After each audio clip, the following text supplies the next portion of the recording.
Hello, my lovely students. Welcome back to the second part of our writing lesson today, which is writing a memo. Kindly open your student book, page 147. We will also require your workbook, page 113. So let's get started. In today's lesson, we have three objectives. Number one, recall the layout and key language features of a memo. Number two, identify key information required in a given prompt. And lastly, we are going to compose a memo applying the organizational and the language features learned. So, before we get started, let's recall a bit by thinking about an answer to this question. What is a memo? Dear students, I want you to pause this video for a while and think about the answer. Alright, now let's discuss the answer together. A memo is a written message used for internal communications within an organization. A memo's purpose is often to inform or it's a call for an action. And lastly, unlike an email, a memo is a message you send to a large group of employees, for example, an entire department or everyone at the company. So, I hope your answer is similar to mine. In yesterday's lesson, we also learned about the layout of a memo. So dear students, just look carefully at this memo and try to recall the structure. Alright? Standard memos are divided into paragraphs, as you can see here, to organize the information and to help achieve the writer's purpose. So basically here we divide it into paragraphs in order to organize the information. Now let's see the layout. The first section is called heading. We've already discussed this in our lesson yesterday. We start with to, from, date, and subject. To refers to whom you are addressing, from the person who is writing the memo, and you have the date as well as the subject of the memo. In the first paragraph, you have to clearly state the purpose of your memo. In the main body paragraphs, you are going to provide all the relevant information that you have been asked for in your prompt. And lastly, you will end the memo with a firm call for an action. Like we have discussed in our lesson yesterday that there is no specific ending to a memo, but for example, in this memo, we have seen the writer says that please be sure to respond to his messages immediately. They are top priority, which is a very firm call for an action. So, this is how you will end your memo. Before we move on to writing a memo, let's recall the important language features. A memo is written in a formal style, which means you are going to use present tense and factual details. Avoid the use of abbreviations and short forms, and use of passive voice. Alright students, now I want you to open your workbook, page 113, exercise A. Before we go on to the main writing task, let's quickly do this exercise so it will give us a deeper insight into writing a memo. I want you to read this writing task and the memo. Then you are going to complete the memo with the words or phrases that are given in the box. So I hope you are ready with your workbook, page 113. Now let's read the writing task.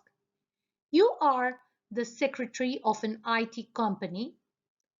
The company is organizing its annual outing for its staff. Now, what you are going to do? Write a memo directed to all members of staff in which you, number one, remind them of the upcoming event, which is the annual outing. Next, you are also going to inform them that the activity has changed and explain why. Ask them to inform Carl Higgins, head organizer, about family members who are coming along by 8th November. And lastly, confirm meeting place and time. Dear students, you can pause this video and read the memo once again. Read the prompt.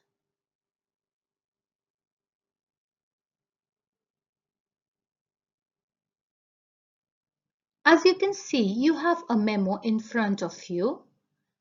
Now, dear students, your task is to read this memo and to complete this with the help of these words or phrases that are given in the box in your workbook, page 113, exercise A. So, my dear students, you will pause the video now and you will complete this memo. You may pause now.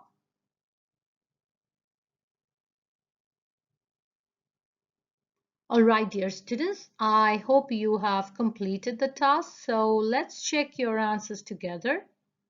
2. All members of staff from Alison Peterson, Company Secretary. Date 1st of November, subject company outing. Now let's read the introduction. This year's company outing, which will be taking place on Thursday, 12th November, is fast approaching. So the writer has given a very brief introduction. Now let's read the main body paragraph. We wish to inform you about a change of plan regarding the activities of the day. The original plan to go rock climbing in the Peak District has been cancelled. As you may be aware, the area was badly affected by recent floods. We aim to ensure the safety of our staff and guests. Therefore, as an alternative, we will be going to a local climbing center in the morning, followed by a late lunch at a nearby restaurant. Please be advised that everyone should be outside the main office building by 8:15 a.m., where the coach will be waiting to collect us. Thank you for your understanding. It is very much hoped the day is enjoyed by all. So, my dear students, I hope you all have similar answers.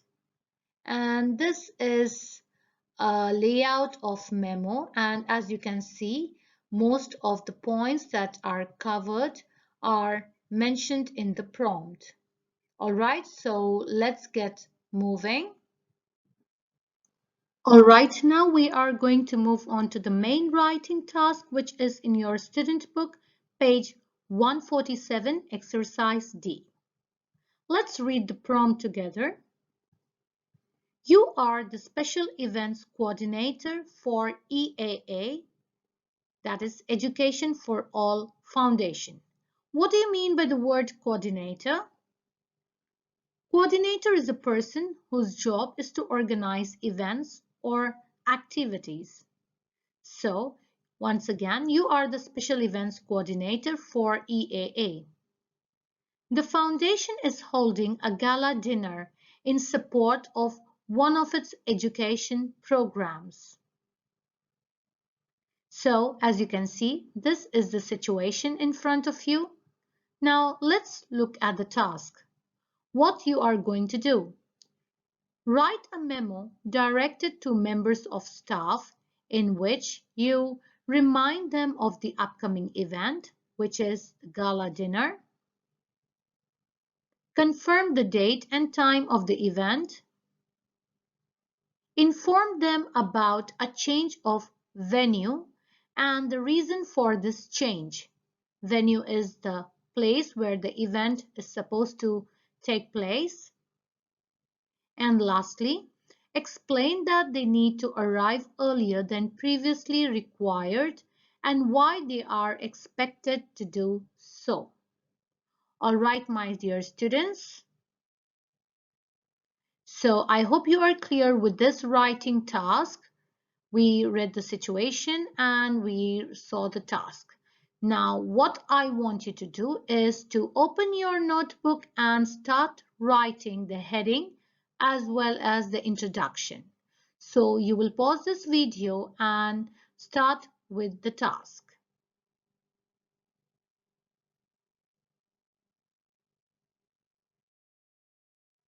Okay, my lovely students, I hope you are ready with the heading and the introduction part as I asked you to do. So let's look at this example here. So you address to all members of staff from, you can give any random name. Here we said Tariq Ahmad, Special Events Coordinator, which is mentioned in your prompt, date, and the subject, which is gala dinner. Now let's look at the introduction.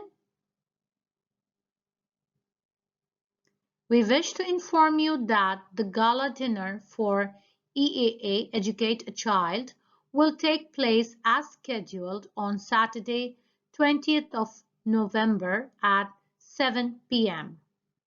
Alright, so we remind them of the upcoming event. However, due to COVID-19 health concerns, we have had to change venue to comply with social distancing measures introduced by the Ministry of Public Health. So as you can see here, we reminded the members of staff about the upcoming event. We confirmed the date and time of the event, and we also informed them about the change of venue and the reason for this change. Now, once again, you will pause this video and write your main body paragraph, okay? And you will explain all these relevant information. You will give details about these points in your main body paragraph. All right, you may pause and start writing your main body paragraphs.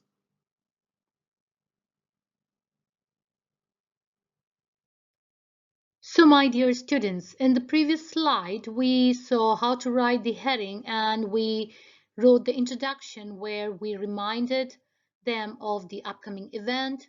We confirmed the date and time of the event, and also we gave brief information about the change of venue and the reason for this change.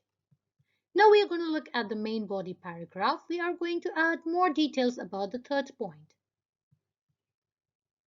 The event is now taking place in the gardens of the Palace Hotel.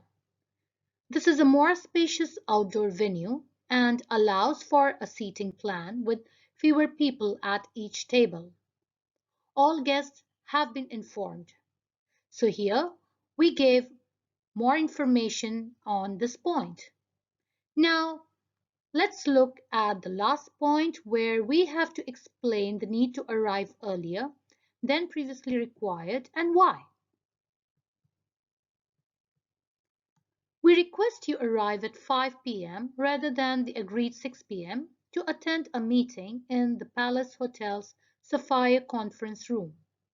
The meeting will be held by Mr. Khalid Ali, who will update you on your duties and responsibilities. So here, as you can see, we have given more details. Now, once again, dear students, you will pause this video and you will write a brief conclusion. All right, I hope you are ready now. So let's read it together. We aim to ensure the safety of our staff and guests and the smooth running of the event. As you can see, the writer has ended the memo with a very brief ending. So I hope, my dear students, this memo, how to write it, is more clear to you now. If you want to go through it, you can pause this video and go through it once again. All right, before we end our lesson for today, let's recall some of the important tips for writing a memo. So you may open your student book, page 147. These tips are available. Take out your highlighters and highlight them.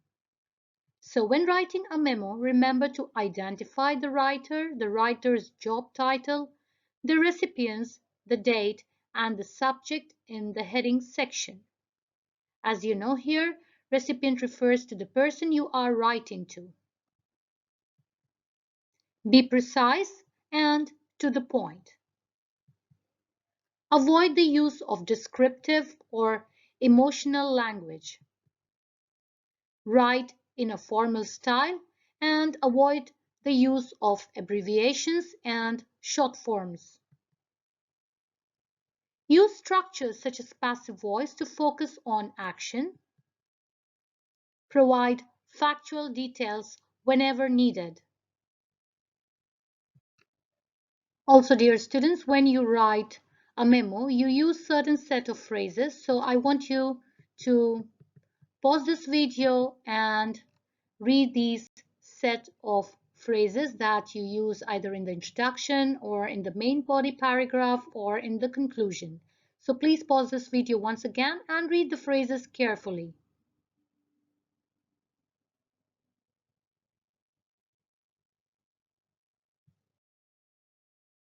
All right, my wonderful students, you did an amazing job today. Thank you for watching today's video. Goodbye and have a wonderful day.